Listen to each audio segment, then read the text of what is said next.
Hello my extended family on YouTube, hope you guys are doing really well.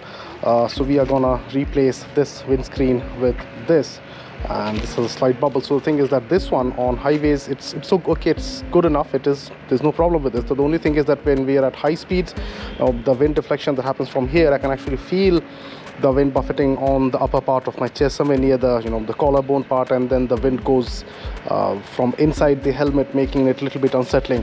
So we're gonna replace this. I'll be changing it, and this is the new one that we're gonna fit. This is something in black, as you can see, and this has a small curve over here, so this will deflect the wind above where it's currently passing on from.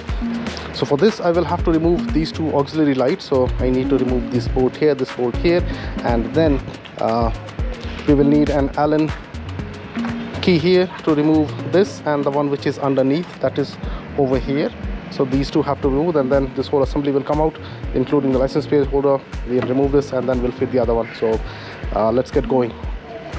So it's better when you're removing it, you should hold the middle. Otherwise, if you have to forcefully open this screws, then it may actually mess up the threads inside. So it's always ideal to hold it with one hand. So this has come out. I'm going to do the same thing with this one as well.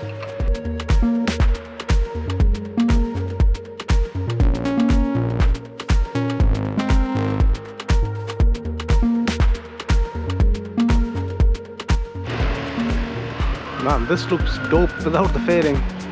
Now just imagine having two LED projector lights inside these.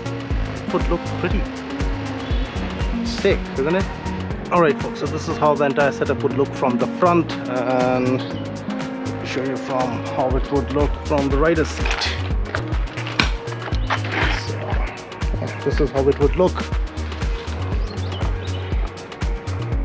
So as you can see that this particular design over here, this would actually deflect the wind above the rider's head, and I sit this way, so this will deflect it above. And then the previous one was more flatter, it was of this kind of design, so that would actually throw the wind on the chest, as I said. But this one should definitely work out.